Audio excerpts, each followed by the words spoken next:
I guess the intro did not work. I guess StreamYard is doing a little something finicky, but you know what? It's worth it.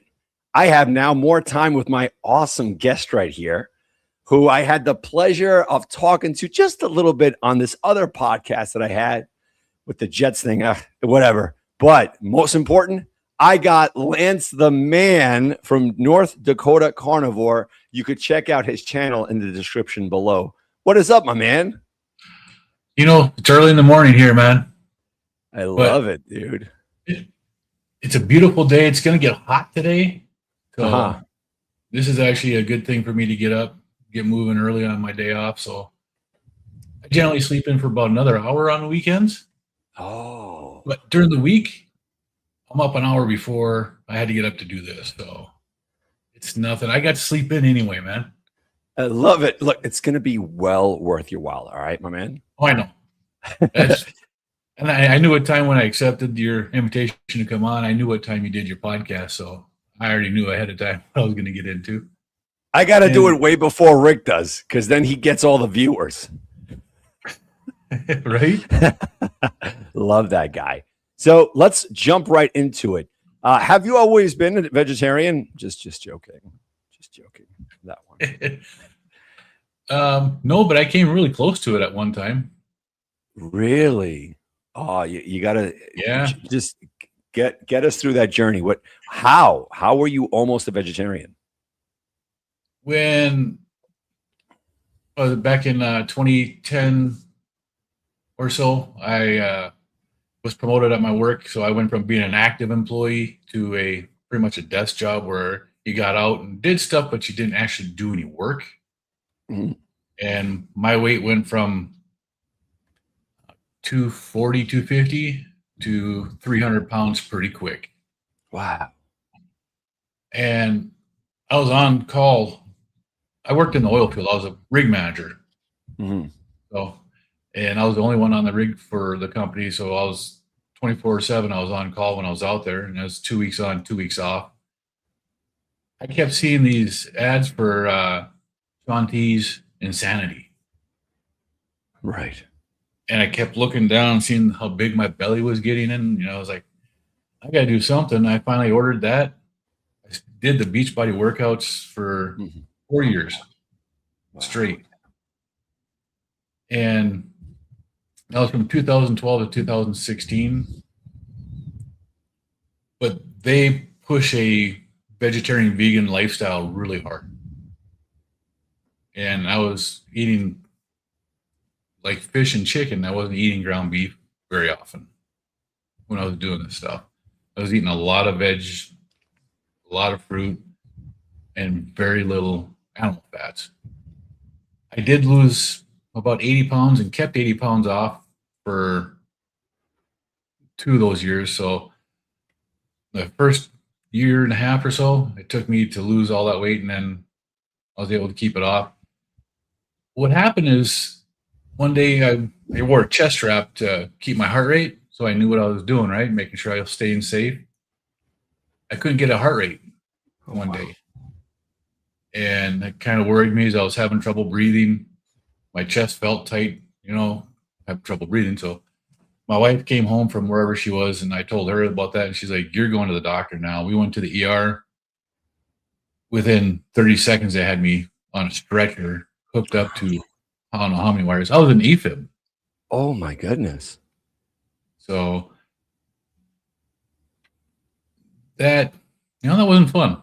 But that was the closest I got to a vegetarian diet, where very little red meat, but mostly chicken and fish, and a lot of salads. And the one thing I have to say to anybody that says that they like a salad, if they don't put anything in that salad, then you like a salad. If you put any dressing on it, you put any other stuff in with it, that's not what you like. You like the flavor that you're adding. You don't like the salad. Love that. 1,000%. I've never even thought of that. And you're 100% right. I remember eating vegetables and like carrots, and I would always have to have a dip to it. Right.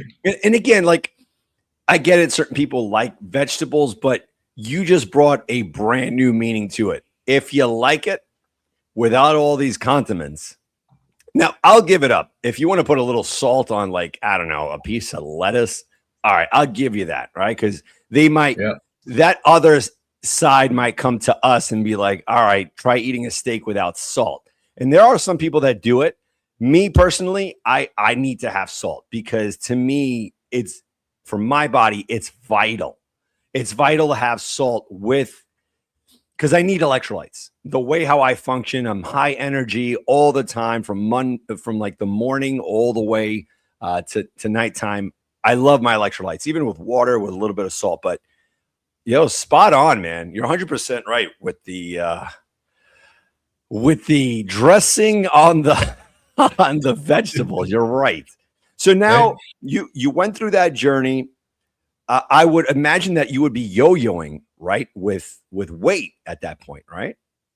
Well, okay, so I went through that, and in 2015 when my AFib started, I was put on medication that helped to control it. 2016, that medication stopped working, and yeah, my weight went up a little bit to about 225 is where I ended up at, even on those medications. Then my cardiologist took me off of everything I was doing that I thought was healthy. So no more workouts, no more near vegetarian diet, go back to a standard American diet. He wanted to make sure that that wasn't the cause of it. So I stopped doing all that. And 2017 in February, I had heart surgery to correct it. So the catheter ablation where I think it's 3 catheters they put in your groin and they go up. I've never been hooked up to so many wires on my chest and my back. There is a 3D map of my heart that was on display. You could see everywhere inside my body. It was amazing what they can do. And I went through the catheter ablation. The spots in my heart that were telling my heart to beat outside of the sinus node, they zapped with radiation or microwave is I think it was what they did. And that kills it so that it can't send that signal from that spot again. Wow. After I had that, I had such bad anxiety I couldn't do my workouts anymore. That's where my weight started creeping up. And then in 2020, we all know what was going on there, but I found out that I had high blood pressure. I went to a chiropractor who I hadn't seen in a couple of years. So, you do the intake. They did my blood pressure and it was high. Yeah, I knew it was going to be high because I was taking a allergy medication that had a decongestant in it that made my blood pressure high. And I knew this. Once in a while, I'd stop taking it for about a week. I'd take my blood pressure. It was always good. I stopped taking it for a week. I took my blood pressure and it was like 215 over 120. That's extremely high. Yeah. I checked it a couple more times in a couple of days, and I finally told my wife, hey, you need to make me an appointment at that doctor because my blood pressure is high. Well, that started out in mid-2020. I got put on my first blood pressure medication, and by December of 2023, I was on 5 blood pressure medications. My blood pressure still wasn't under control. It was still high.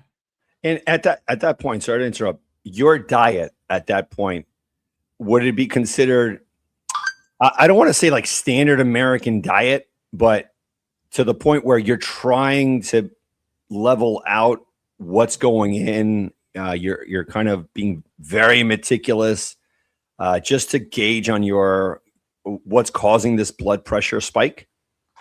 Yeah, I was eating basic standard American diet. Mostly home cooked meals, very little fast food. So people can't blame the fast food. Right. It wasn't what it was. But yeah, I was eating basically a standard American diet. We were ordering from one of these online companies that sent you meal kits. And they were actually, portion controlled so that we we weren't overeating stuff, and I was still gaining weight. And my blood pressure was still going up. And it was right after Christmas on 2023 when I stepped on the scale in the bathroom, and my weight was 347 pounds. I was huge. Now, I did go to the doctor shortly after that, and she put me on a seizure medication that had the side effect of weight loss.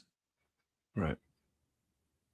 And from December of 2023 until August of 2024, I lost a total of 12 pounds in 8 months.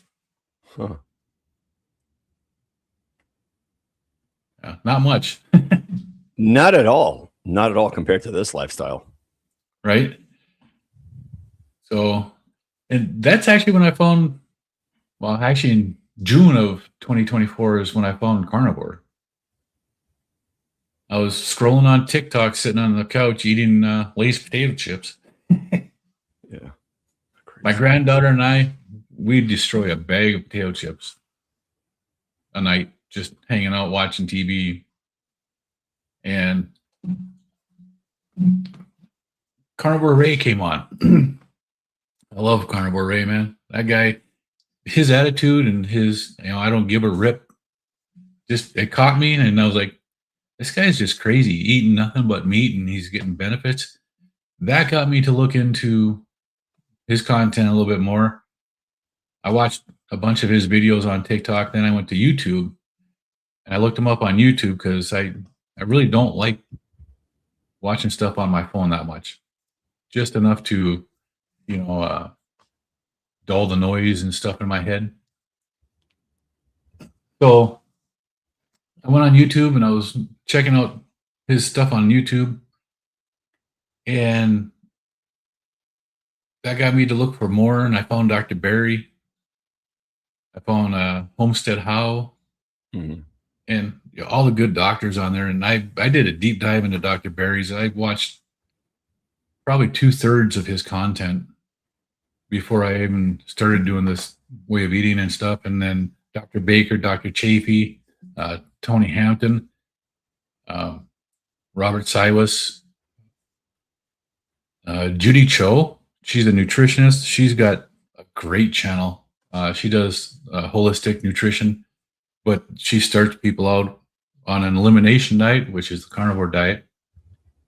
And then Dr. Jason Fung, Ben Bickman, Dr. Boz. I went through this content for 2.5 months. And finally one day, was it August 22nd, I went to work, and my wife used to make me these egg bites. They're just a piece of ham with an egg in it, cheese in it, and she'd bake them like that in muffin tins. So 2 of those for breakfast, and then go to work. And I didn't bring anything to work with me that day. And it's like 11 o'clock. I call her up and I say, hey, will you do me a favor? She's like, what? I'm like, go to McDonald's, grab me 4 quarter-pound burger patties only. I don't want the bun. I don't want anything else. I just want the patties. And he was like, what? And I'm like, I'll tell you when I get home. But that's how I started my carnivore diet. It was a great. What did Rick say? Oh, Rick is hysterical. It's a good thing that you didn't find them on YouTube, or you would never gone carnivore. Knowing how old you are, Rick, you probably would have inspired me to go carnivore sooner. Yes, especially his journey. Well, his journey is his lifestyle. But getting back to this, so you went and you started eating the quarter pounders, no bread and whatnot. That was that first initial step, right? So What did you feel? I honestly don't know. Other than being full with just eating 4 patties to begin with, it really shocked me. And that night on my way home, I stopped and I grabbed a New York strip steak, and I had a strip steak for dinner. And I can tell you the next morning, I really wasn't hungry. I skipped breakfast that day. And then I had my wife bring me some more patties and did another strip steak at night. We went to Costco that weekend, stocked up on meat, ground beef, and everything, and just made sure that we had what we needed. And then I started eating breakfast. I had 3 meals a day for the first few weeks. Mm. In the mornings I was doing 8 to 10 eggs and probably about a pound of bacon every morning. Eating a couple of ground beef patties or leftover steak that I cooked extra for lunch, and then having a steak at dinner time, or more ground beef, and adding butter into everything. Within the first 6 weeks, in the first week, I stopped snoring. Mm-hmm. I no longer stopped breathing at night. I never went and did the CPAP study to see if I had, sleep apnea. My wife said I did. She said I stopped breathing all night long. But within the first week, that all stopped. Probably in the second to third week, about 90% of my aches and pains went away. When I woke up in the morning, my alarm went off. I was awake. I got up, and that was different. I used to have 5 alarms set just to wake up to go to work. And generally, it was a 4th alarm that would get me up. Wow. 3 or 4 weeks into it, I'm waking up on my first alarm and then having to shut all the other ones off. It would take me, 4 or 5 minutes just to get out of bed because I hurt so much. But I was able to wake up on that first alarm, shut my alarms off, get up, and go. And I didn't hurt. I didn't have to massage my feet. I didn't have to work my shoulders and my neck to get moving. All the little aches and pains that I thought were just me getting old, because I was 57 at the time, they were just 90% of them were gone. I still had some pain in my wrist. This one here, just like closing my fist like this would cause pain in my wrist.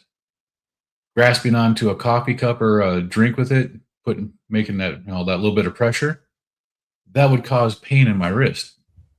I still had that one, but it was about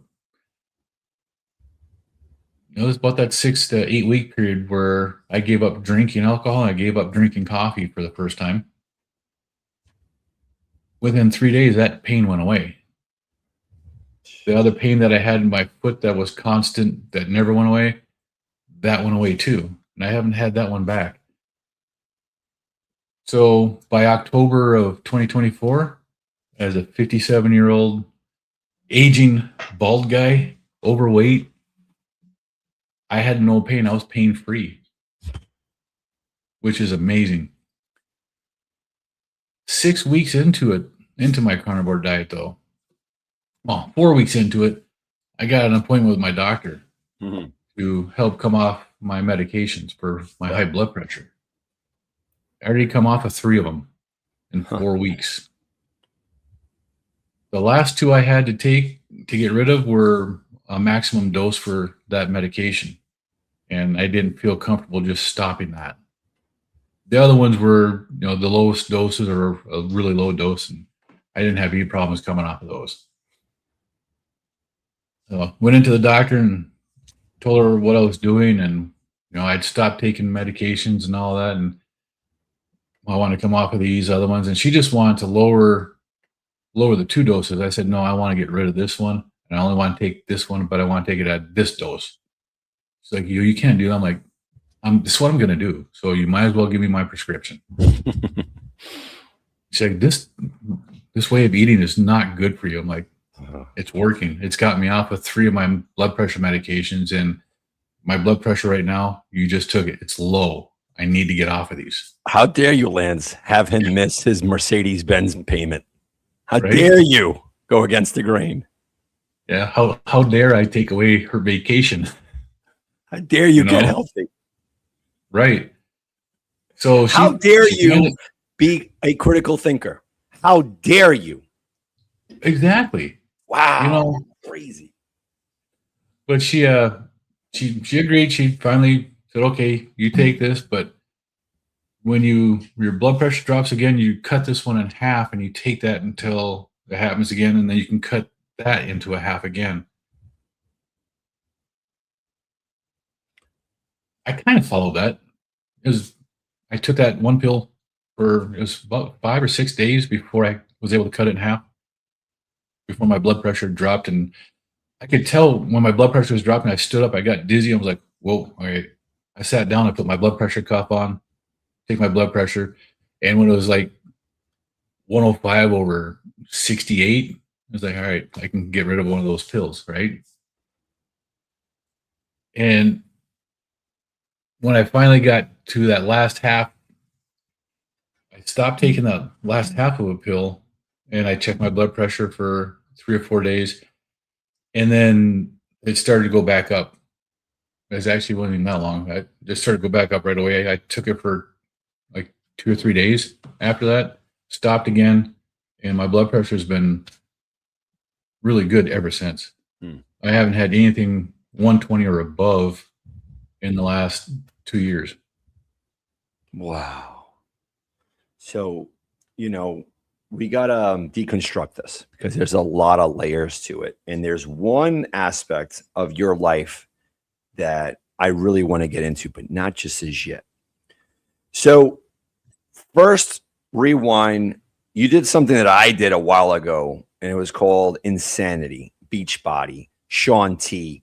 For us older folks, it was a workout video where it was truly insane, where you had to push your body through the roof. Like there were no limits, and you had to be there disciplined every single day at that time. You pop in your DVDs, whoever remembers what that is, and you're drenched.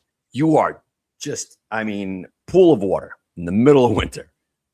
And then the next day, right? So, all of these little experiences, believe it or not, they give us a little bit of discipline in the back of our heads, right? And it builds up for like later time.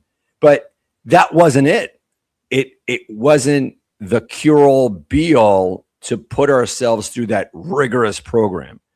Then throughout your journey, you went through a meal kit. So the meal kits, and it happens a lot, it's called portion control. So many people do this. They eat a nice plate of a little bit of mashed potatoes, a little bit of broccoli, a little bit of steak, and a little cup of water, seltzer, or Coca-Cola, small. And then when you're done eating, you're 10 times hungrier than before you started, like shoveling that food in. Done deliberately. Because now you're not full. You're not satiated. You are now thinking your next meal. And believe it or not, throughout that instance, it's messing up your head. Right? There's a mental issue going on with people that are continuously thinking about food. Hey, look, I'll raise my hand. That was me.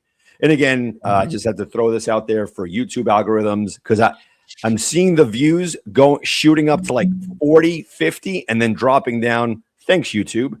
This is not nutritional advice or medical advice, blah, blah, blah. Good. We got that out of the way. Yep. AFib. You suffer from that. And then you had anxiety. And, I'm not going to blame you. I would have the same thing because you're thinking, holy smokes, I don't want to go through that. The pre-op, the post-op, the doctor's telling me I have to stop working out. When the doctor told you that, you just limit your exertion. How did that hit you? That actually hit me pretty hard because I thought I was doing something really good for my body by doing this stuff. I lost 80 pounds. I was still overweight. I was still over 200 pounds. And for my height, that still made me overweight, but I was fit. I had very little body fat. Hmm. I'm a bigger guy. I've always had really big, strong legs. And I think that's where most of my weight still is in my legs. It hit me hard because, I thought I was doing the right thing by working out, by eating the way I was eating. And when he told me that it's a possibility that what I was doing was causing it, and I was like, that's just crazy. How can that cause it? Never once really said anything about how bad a diet is for doing this kind of stuff, but other than go back to the standard American diet because that was healthier. Just crazy. Lance, you know what strikes me is, look, I have a dog.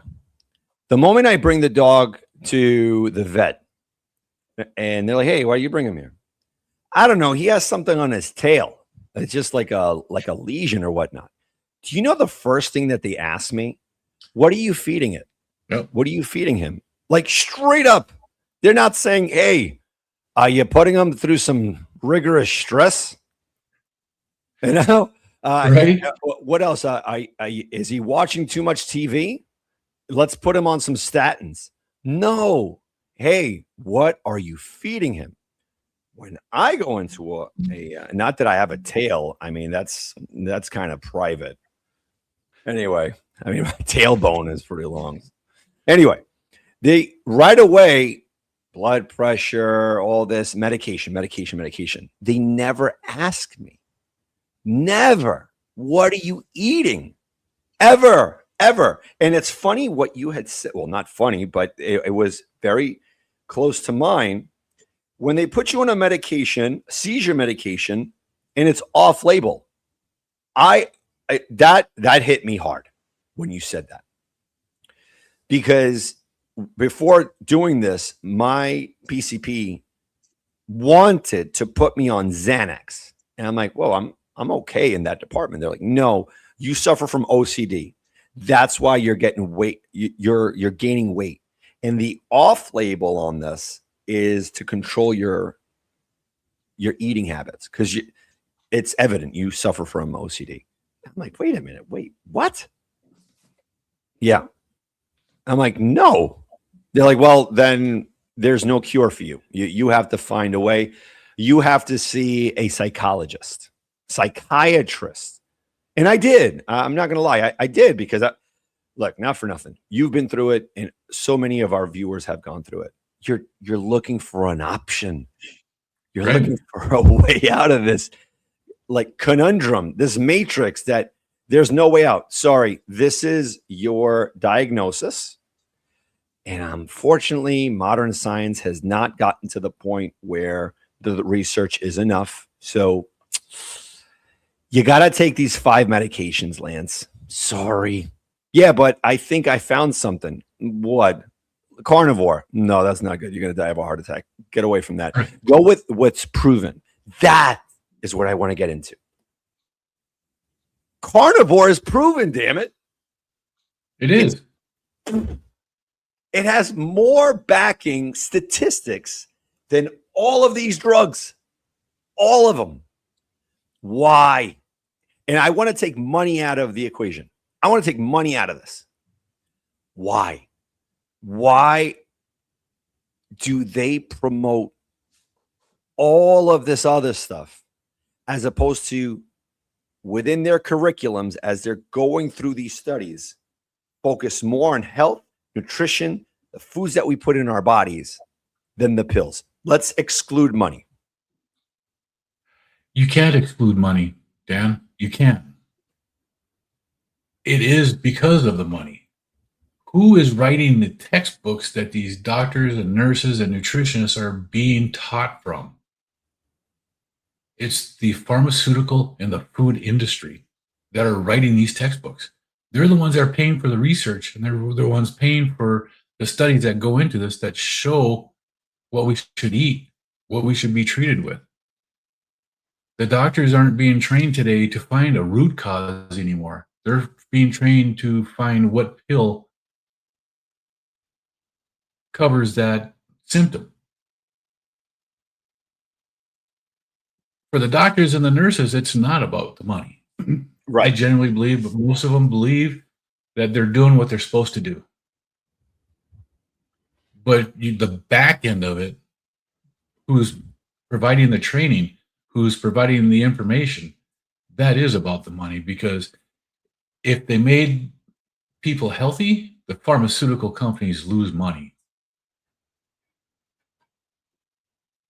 One of the biggest money things for the pharmaceutical industry, the two biggest ones are cancers and cholesterol.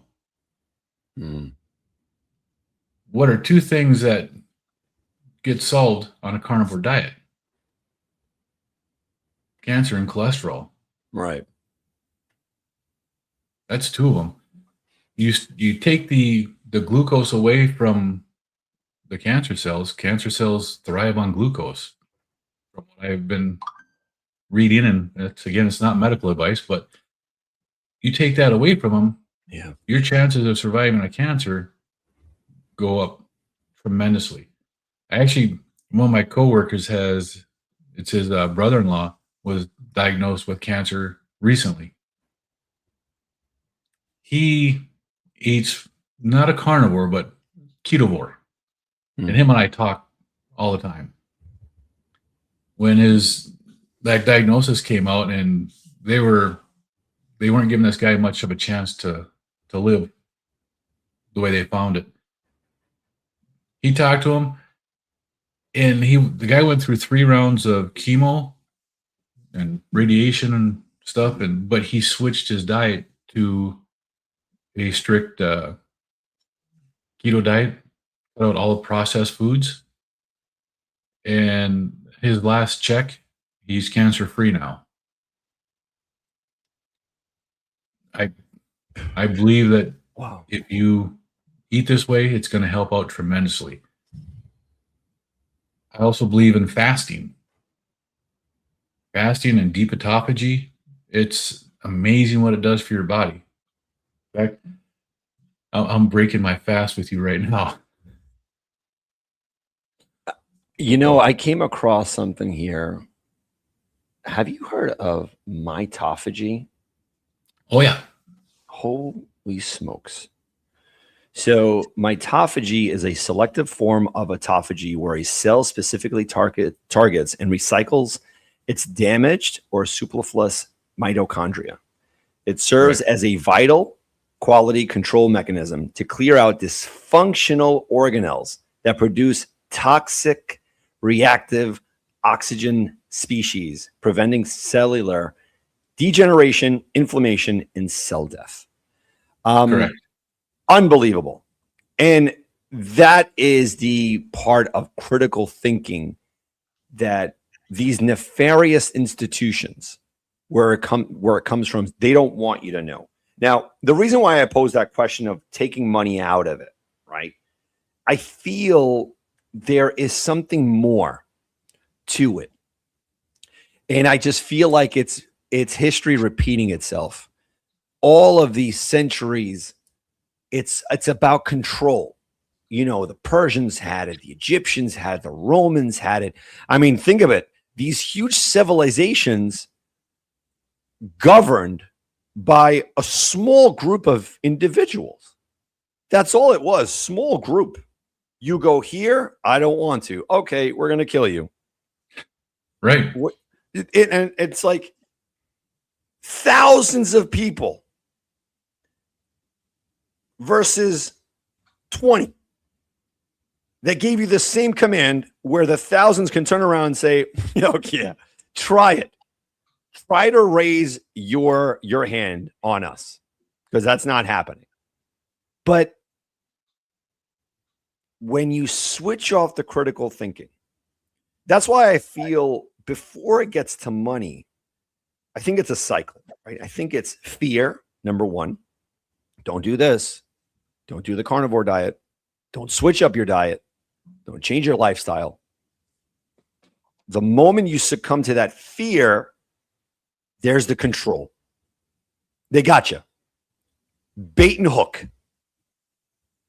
At that point, medication. All right, I want to live. I mean, right? That's where we're here. We want to live. We enjoy living.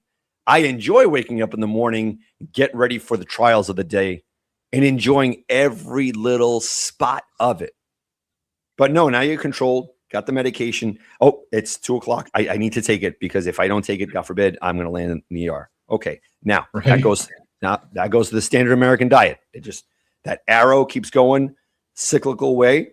Standard American diet. I need to eat my grains, my fibers, my fruits, my vegetables, and my supplements. I need to eat this stuff. This is good stuff. This is good. Because all the way at the top of the cycle, they told me I need to follow this regimen. Perfect. Now you're working and you're feeding everyone else. And that's where the money kicks in. And it seems like it's hand in hand. Now, when you break out of that, not for nothing, it's 90% of people. We were part of that 90%. We were there. We were like, okay, no problem. Eat 6 times a day. That's the way to be. The more you eat little times a day, the higher your metabolism. And we ate that garbage. We ate it up. Right, we did. Oh, this is good. This is good. And you got to drink gallons of water, gallons. And before you know it, you're going to have like fins underneath your armpits. But you got to keep drinking water. Okay, no problem.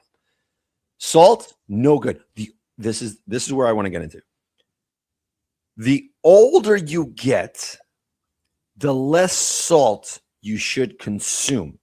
And that to me is one of the biggest lies, man. Because Absolutely. We need salt. It's electrical. We're a cell. It's electrical. Mitophagy, autophagy. It all goes hand in hand with the electricity that you have here.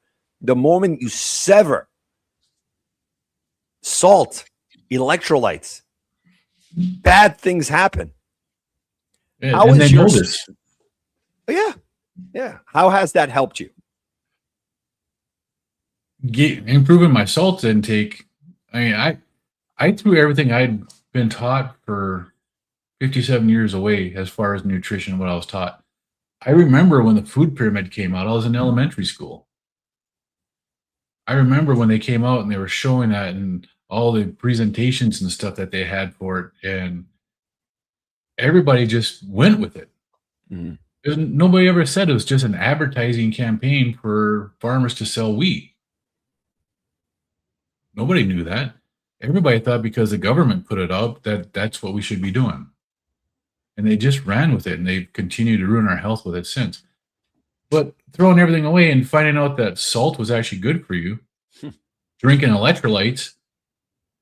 I mean, I found out quickly that when you switch to this way of eating, your body flushes out your system. And if you're not taking in enough salt, you are going to cramp. It's going to happen.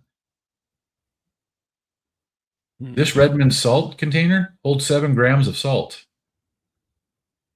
I use between 1 and 2 of these a day.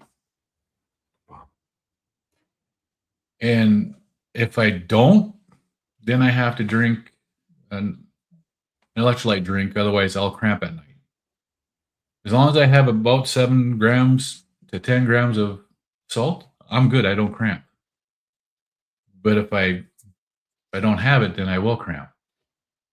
That's one of the biggest lies. It was in somebody's live yesterday or the day before. They were referring to us carnivores as meat batteries. We have to have the salt to make the battery work. Because that's what we are.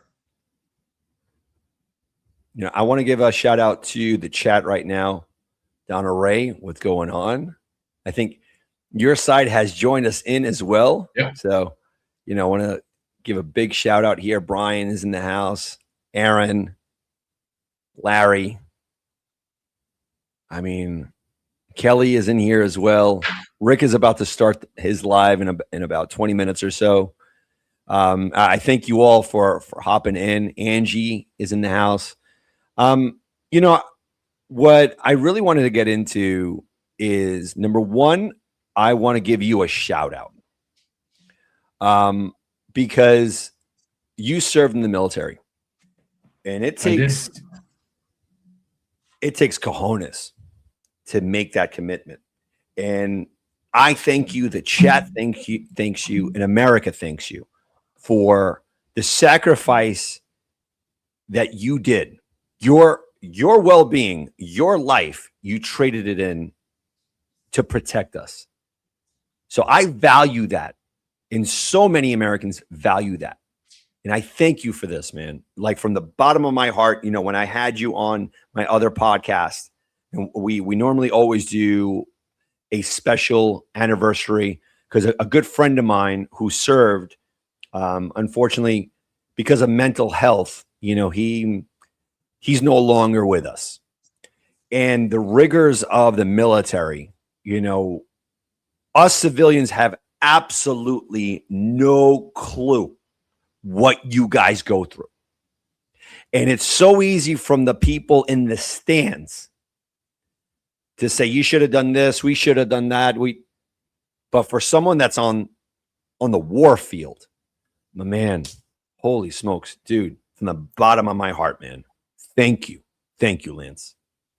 Man, it was an honor. And I wouldn't change anything I did with that for anything.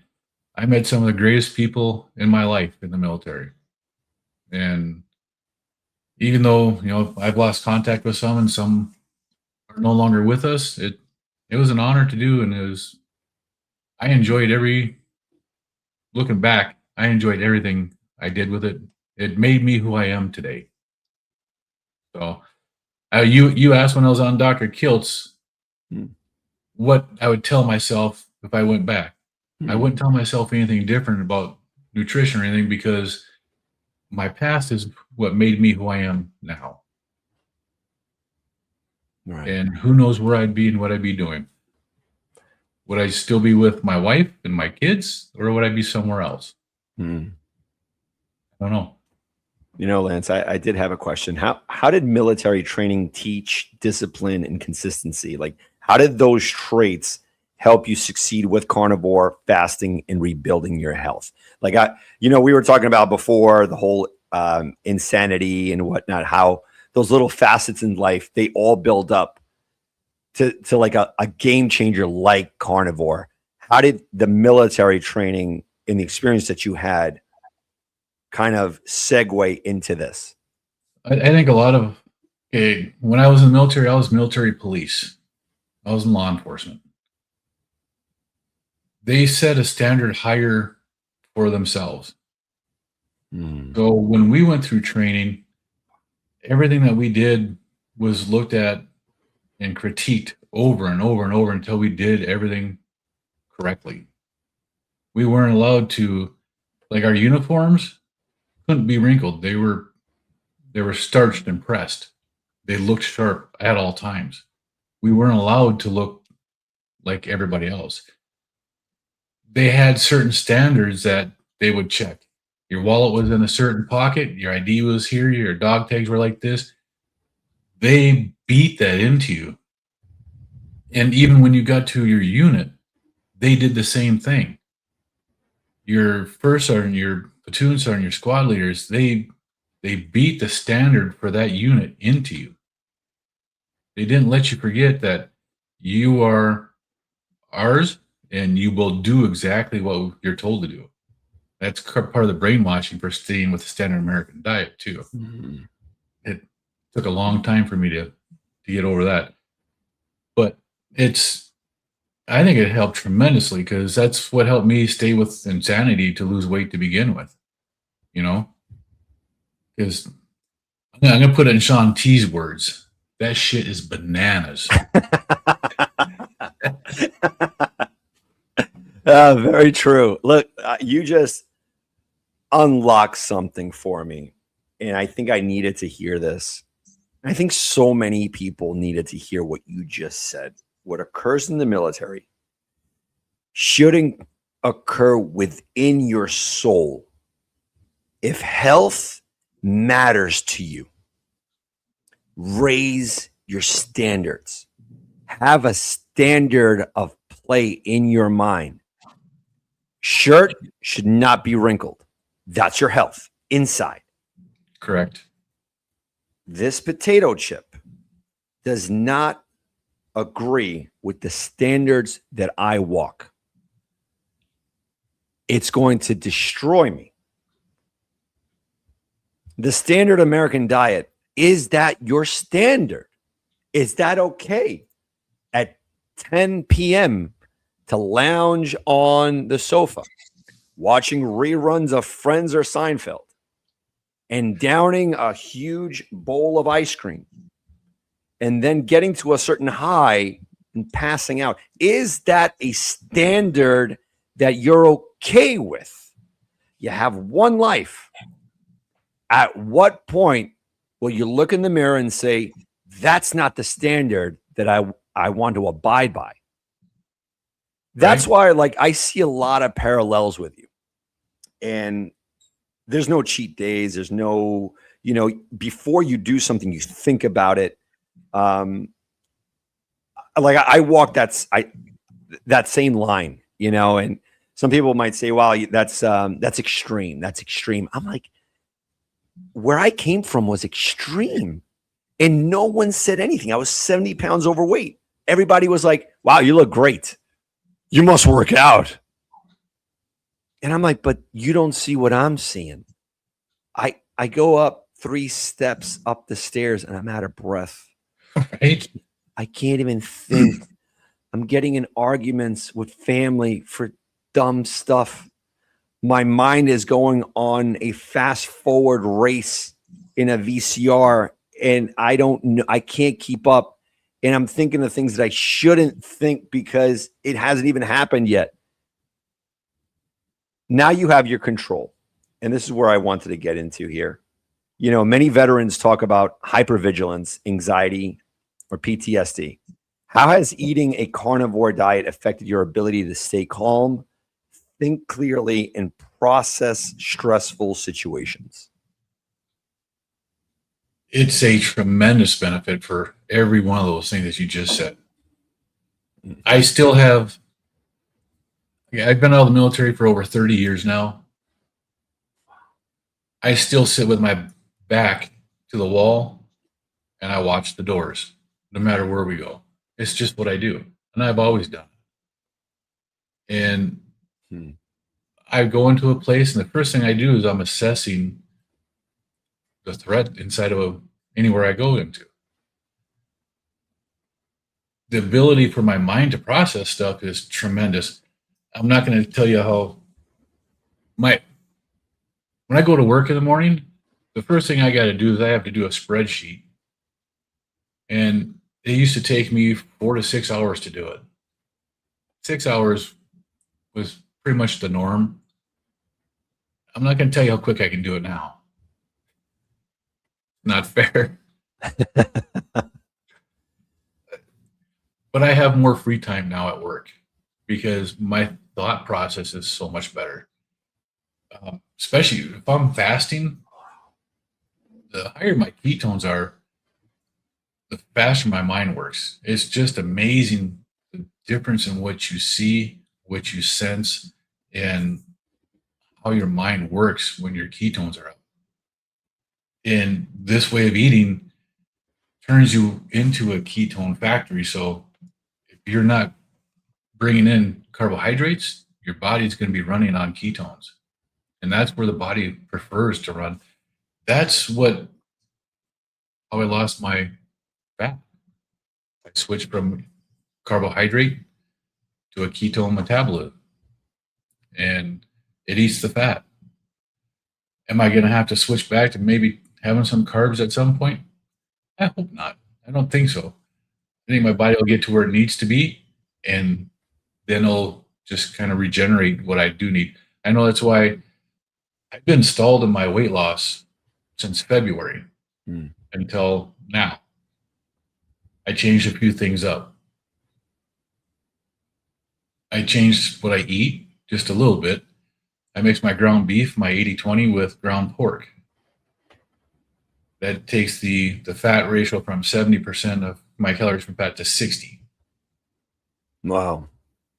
I eat the lower fat, one day and I eat the higher fat the next day.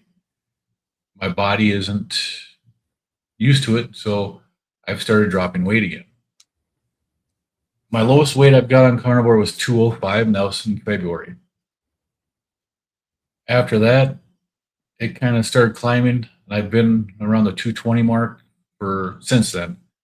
On 15th of June, I was at 227, and I was like, what the hell? My pants still fit great. Everything still fit really good. My body is repurposing my fat and my muscle, right? So I understand that. But I still want to lose that weight, and I want to get under 200 pounds because that's where I'm officially no longer overweight.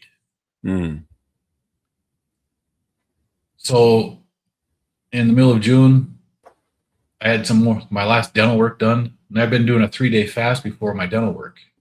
My dental work's been on Wednesday, so I've been fasting Monday, Tuesday, and Wednesday. And it seemed like every time I did that 3-day fast, I had really good results.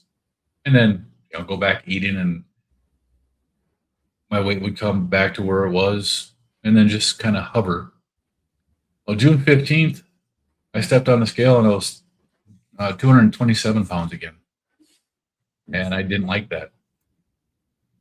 So I was listening to a podcast.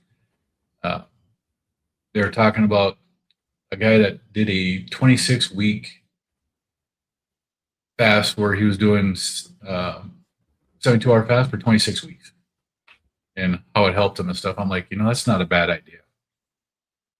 I started doing the 3-day fast, Monday, Tuesday, Wednesday. Since the 15th of June until this morning, which I just finished my fast, well, alternate day fast, just 36 hours. But I'm at 211 this morning. Wow. Game changer. It's a big difference. It's 16 pounds in, 25, 26 days, 27 days or something like that. I mean, that's huge. Huh. It's coming off again the way I want it to. The days that I'm eating, I'm alternating my fat ratio. So my body one day doesn't get a lot of fat or get all the fat. Next day it does. So I have to burn my own fat now. Lance, I wanted to speak to you regarding that, right? Like I've been hearing, different mixed reviews on this. And since we're carnivore, we kind of can hone in on what ails us. And I've heard, and I've noticed as well, when I eat bacon or pork, my weight goes up. But when I stick to ruminant meats, either my weight stays the same or it lowers. And I know that, many people are like, oh, why are you weighing yourself? To me, it's a great indication of keeping myself accountable. I have to. And I just wanted to answer this question here by Brian. I don't. The only numbers that I really pay attention to is the scale. I don't check my cholesterol. I've come to a point in my life with this lifestyle.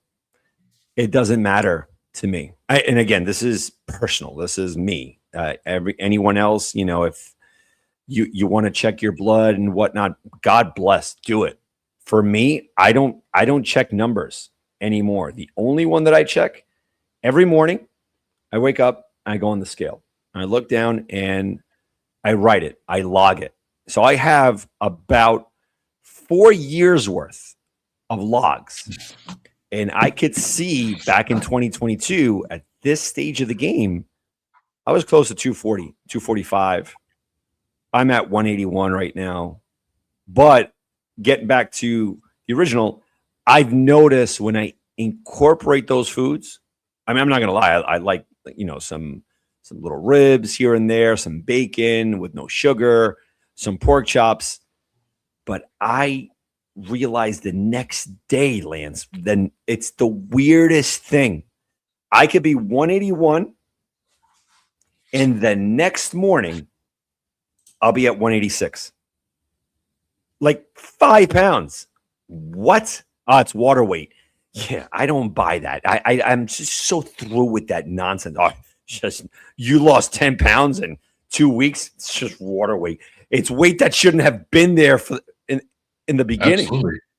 So All right, is the pork, are these non-ruminant meats holding on to water more than just ruminant meats? I don't know. I think, honestly, I think it goes back to what the non-ruminants are being fed, Mm, because you're getting the ruminant animal has that 4-chamber stomach that gets rid of the stuff that's bad for you and me. The monogastric animal does not. So part of their diet, you're going to have the effects in their fat and in their muscle mass that you're eating, the protein. It's going to affect you too. right. So if you're eating pork that was fed crap that you don't eat, Right. soybeans and stuff like that, and they're not eating their natural, foraging stuff, it's going to make a difference. It's going to make you feel different. When I've gone out and I've had different foods at restaurants, even if I order, burgers with no bun and everything, if they cook that with a seed oil, I feel it the next day. It hurts. And I can tell you, there's a couple restaurants that my wife and I have been to, and we won't go back again because of how we feel after we ate there the one time. We know that whatever they had on the grill or whatever they put into their meat to extend it wasn't good, because we both hurt. And I think it's a lot to do with just what the animal's fed. Even with chicken, chickens are carnivores. They're not meant to eat grains. They're supposed to be eating bugs, and they'll eat meat. They love meat. But, a vegetarian or vegan fed chicken laying an egg, that's cruelty to the animal. That's not what they're meant to do. And that's why they get so big. Because that food makes whatever animal is eating it big. That's the whole purpose of it. Now, isn't it amazing? Like, this lifestyle has elevated and breaking through different levels, right? Number one, the addiction, right? The medications. Then you get into fasting. What role has faith, purpose, kind of having a mission played in your recovery, especially faith?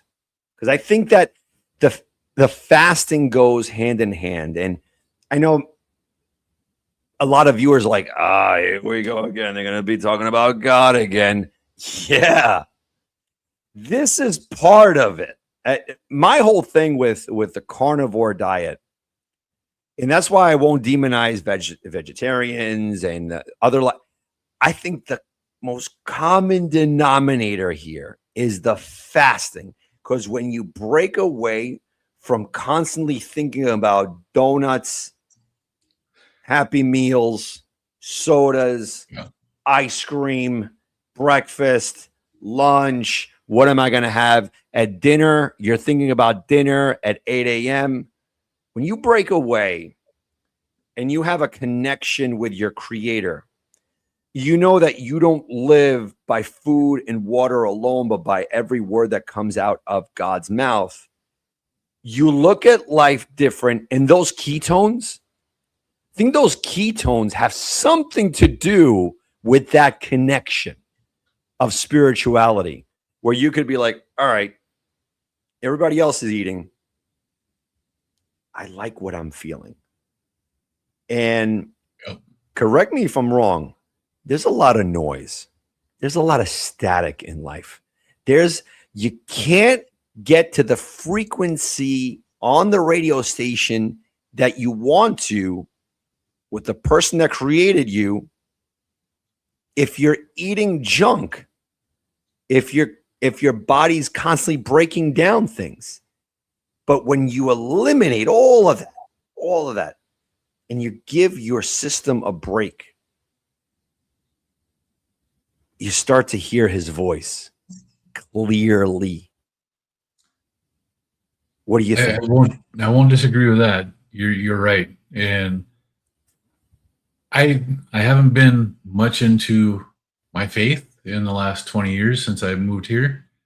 My wife and I at one point were very into our church when we lived in Minnesota. It was a small church, and my wife and I were deacons in the church for a long time. And the last couple of years we were there, I was an elder with the church. I've done different things with my faith, even up until the last few years. But I do it on my own. I don't have to be out in public to do it. I don't have to go to a place here and do it. We've been to a couple of churches here and where we've moved to, and it just didn't feel right here. I carry a Bible in my vehicle. It's always there with me. It's the same thing with, this tattoo. This is a gargoyle. What do gargoyles do? They defend against evil. It's on my left arm. It protects my heart from evil. Symbolism. When you're getting the ketones and you're fasting, your mind doesn't need the insulin to get the glucose in to fuel it. Your brain only does run on some glucose, and that's why your liver can make it. But the majority of the time, my mind is running on ketones. And the more ketones you have and the clearer your mind gets, there's just a calming to your body, a calming to your mind, and the spiritual aspect of it is just, it's amazing what really happens. You really do change in your mind. My personality has changed a lot since I've been on this. I used to be that grumpy, fat, old, bald guy that didn't like to do anything. Get home from work and I was tired. I just wanted to sit down and I wanted to just be left alone. Now I have more energy than my grandkids do. I don't really exercise much. I should, but I don't. I like to walk.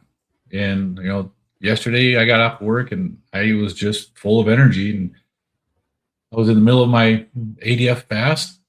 And I know if I sit it here at home and I start thinking about stuff, I want to eat, because that's the habit. I broke the habit yesterday. I went for a walk. And I'm walking along the path and I'm like, I'm going at a good clip. My walk was, for every mile, I was doing a mile in 16 minutes and 30 seconds. Wow. That's a pretty good pace. That is.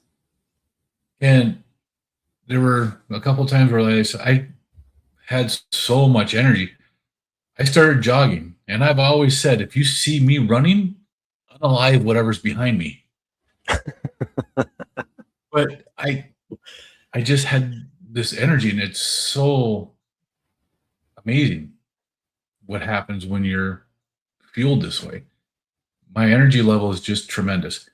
And a lot of that has to do with the ketones. But as far as the faith, and it's never left me. And my faith is actually stronger now. I don't have to go to,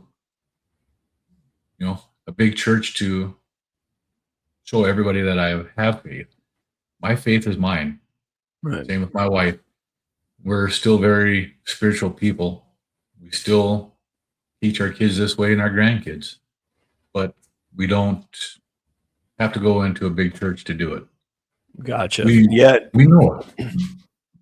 It's so important. I mean, to have that, and that's part of the layer, right? And you also talked about exercising. In walking, that's an exercise. Carolina Carnivore, strength training for me has been a game changer when added to the carnivore. When I started, first 4 months, I was just focused on getting healthy. Then all of a sudden, this jolt of energy. I'm like, wow, this is wild. This is intense. And I started implementing, just working out, having a regimen, kind of filling out the standard that we were talking about before. All right, like every morning when I wake up 5 a.m., hit the gym downstairs in the basement, everybody's sleeping, read my Bible, prayer, and ready for the day. That is, I need, like, it's a need for me to do this. And the walks, I think so many people overlook that calisthenic part of carnivore. Walking is such an imperative part of the exercise, and you nailed it. We have succumbed to just sitting on the couch, whether you're fasting or not, just sitting on the couch.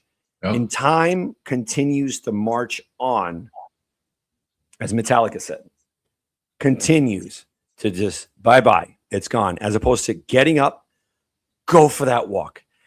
I felt, and I still feel, that those walks are so therapeutic, Lance. Just on the walk, whether if I have my iPod on, and I'm listening to either a sermon, motivation, just like a podcast, something that by the time I'm done with, whether it's a 20-minute walk or a 2-hour walk, I just go. It just keeps going. I feel like my beard is growing like Forrest Gump. Well, and I'm just afraid to look back because I'm going to have like a plethora of people telling me, and what are we supposed to do now? I don't know. But I think that's so important, the exercise. And it all boils down to your mental health, right? Like, oh, absolutely. How many Americans are suffering from that? They can't get out of the couch. They're trapped in their own movie reel over and over and over, thinking about things that haven't even happened yet or will ever happen. Yeah. Stuck with high glucose, high insulin, antidepressant pills over and over, and you just can't get out of your way. And believe it or not, you push so many people away with that mentality. But there is a way. There's a way out of this. Your mental focus, right, with everything that you've been through right now. How clear are you? Well, I'm very clear.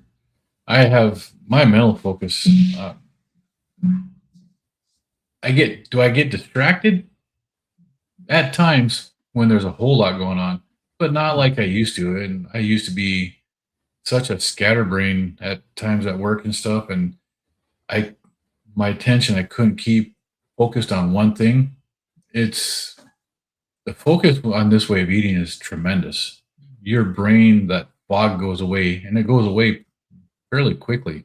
But you reintroduce stuff that's not good for you, it comes back quickly too.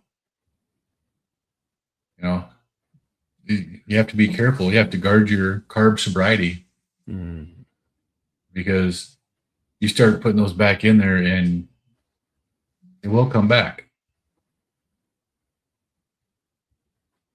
Guard your carb sobriety. Wow. That's my moniker, man. 100%. And it's, I haven't touched a carb. I haven't done ice cream, even the keto ice cream. I've heard that it's great. It tastes amazing. Now, like, you can make that ice cream, Dan, with just heavy whipping cream and an egg. Right. And it has crossed my mind. It's just I don't want to. Where I'm at in life, in my head, it's like I don't want to even have that temptation, right? Because back in life, it's like when I did keto, everything was going great, and then they're like, have some blueberries. It has a low glycemic index, no problem. Before I know it, I'm downing Doritos. I'm like, what the heck just happened? And I balloon back up, right? So it's like these little triggers where, kind of like Michaela Peterson, right? Her journey where she had to like pinpoint exactly what was ailing her.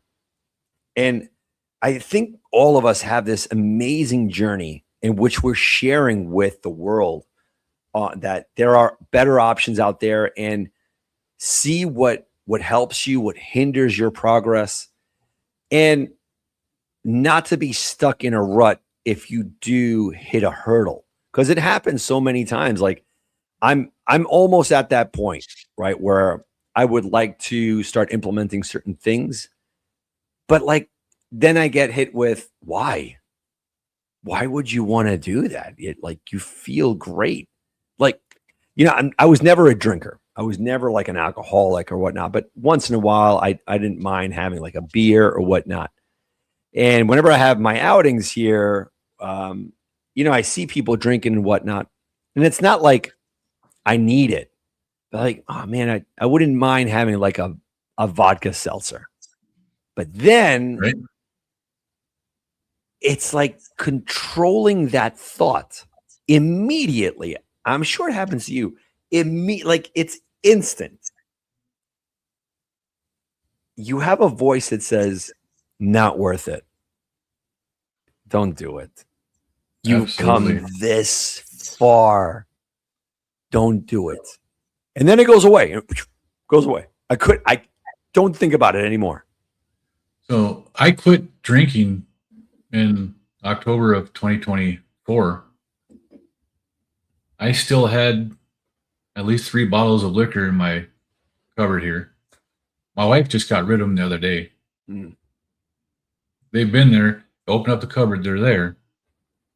Never bothered me. I am an alcoholic. Mm. I was able to give it up Wow. without any issues. When I used to drink 2 to 3 glasses of whiskey when I got home from work. I'm not talking like, 2 or 3 ounces. I'm talking like 6 to 8 ounces of whiskey Wow. a day. I could drink 2 or 3 of them. I'm an alcoholic. I stopped cold turkey and coffee the same day. Wow. This way of eating gives your mind and your body the necessary tools to do stuff like that. You can overcome the addiction to alcohol, to drugs, to tobacco. March of 2025, I quit chewing Copenhagen snuff. I chewed that since I was 12. For 45 years, I chewed it. And at the end of March of 2025, I gave that up. That was harder than giving up the alcohol. That was harder than giving up the sugar. That was the hard thing for me to quit, was doing that. What this way of eating does for you, the way it changes your mind and your mentality, and the way it gives you a strength that you never knew you had, is absolutely amazing. I apologize. My wife is bothering me again. They're good for that. And she's like, "Are you live?" I'm like, "I have the headphones on," and she's about to. And here she comes to mess around with me. Yep. Thanks, hon. Nah, she's my queen. She's amazing. Absolutely. No, it's out of this world, the way how it has transformed us. And Aaron just said it right, and it's true. The community is so important. It is. Because it keeps you in line. You're with like-minded people. You don't take any nonsense anymore. And you see everyone's journey, and you work with everyone, and to me that is the big one. Like, I have a family member who I learned from the whole carnivore thing, and he broke off, and now he's coming back. When you try to do it on your own, great, more power to you. But there's going to be these instances where you need help. And so many people just try to push away from having friends, from having a good base of talking to someone. That's why I value these conversations with you. So many people that come on the show or your show, which I Yeah. sit back, I'll go for a walk with my dog and I turn it on and I listen. And there's always something new that gets brought up. And that's the beauty of this life, the lifestyle, the way how we live is always elevating your knowledge, the acumen of this kind of mentality of how can I elevate myself? You know, I was never a book reader. I'm freaking ripping through books. And I'm highlighting. My wife is like, why are you highlighting books? You don't highlight. I'm like, I'm highlighting everything, even like the front of the cover, I'm highlighting. Because, like you said, the whole ketones, the high energy levels, you're open. You're so open. There's no brain fog. You know what's funny? Whenever I say that, I stop. It's like I'm a complete hypocrite. I completely lost my brain fog. You know? But I just love the whole thing, man. And listen, we're gonna wrap this up, in which I don't want to, but as you saw right now, I got to run some errands. Where can people find you, and what are your lasting words in order to help someone that has gone through so much and are looking for that option? You can find me at North Dakota Carnivore on YouTube. I do a Saturday and Sunday accountability meeting at 11 a.m. Eastern or 10 a.m. Central. My lasting words, if you're watching this and you're on the edge and you're thinking that we're crazy, just know that once you try this way of eating for 30 days, it doesn't take long for that brain fog to go away. It doesn't take long for your mentality to start changing and for you to be able to think clearly. And once you start that, you go end up in that rabbit hole and you're going to feel so good. One of the biggest things that people do is when they change this way of eating, they can't shut up about it. And it's amazing what it does for your body. It's amazing what it does for your spirit. It's amazing what it does for your mind. If you're suffering so many different diseases out there right now, just know that this way of eating can help a vast majority of them, because a vast majority of them are from the foods that you're eating, especially the ultra processed foods. So if you're looking to go vegan, as long as it's whole food and no barcodes on it and ingredients in it, go ahead. It's better than the standard American diet. Right.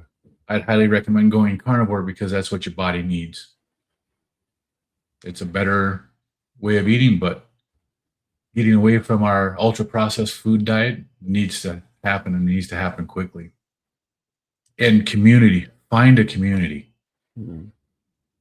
Podcasts like what Dan's doing here, what I do, what Aaron does, Carnivore Quest does, Dr. Kiltz. These places are great communities for people to come together and to learn. The chats are an amazing place to learn from the people who are actually doing this stuff. So get out there and do it.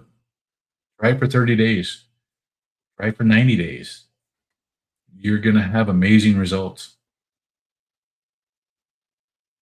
Well, I appreciate this, man. Listen, this cannot be the last time. We have to, I would like to have like a round table, to be honest, you know, to have you on, you know, to have different perspectives on carnivore, have like certain debates, because I think that's healthy. I think it's healthy. There's a lot of things that we need to express, talk about. Maybe it might be a little taboo, but that's why we're in this.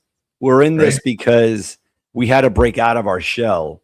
We had to talk back at the status quo and say, wait, this just doesn't seem right. Why move forward with what is just, you have a gut feeling that I'm not going to end well. It's crazy that you started in 2024. I started as well in October because of a health scare. And here we are, almost 2 years later. We look in the mirror, and not a lot of people could say this, right? Like, this is not being conceited. This is not being prideful. You look in the mirror, I'm 45. And I'm like, wow, are you kidding me? Right. Just steak? Like, you ever wake up in the morning and you're like, holy smokes, I'm eating steak today again. Like living a life of kings. Steak. Steak and eggs, butter, everything they tell you not to. Water, massive amounts of salt. And you're there. At your age, my age, Yep. I see people in their 20s, 25, lethargic. And I'm like, you can change. You could be at the peak of your life if you can alter what you're putting in your mouth. Like you alluded to. You want to go vegetarian? Sure. Do your thing, so long as it doesn't have a barcode. Look at what you're eating before you do it. Because if not, it's going to be a detriment down the line. And not for nothing, right? It's harder for us to kind of rewind now at our age than it was back then. But we found it. We did it. Absolutely. The younger you find this, the easier it is to reverse your health conditions and to get over it and to thrive like we're supposed to. So, yeah. It's amazing. So true. Now I'm going to see if I could do the outro now, if it works. Lance, I will be listening to your show later. You're going to be on later, right? I will be on in just a couple hours. Heck yeah, man. Can't wait to chime in on that one. Dude, have a great day. And chat, thank you so much for joining us. Definitely we'll see you next weekend. All right. Okay, bye.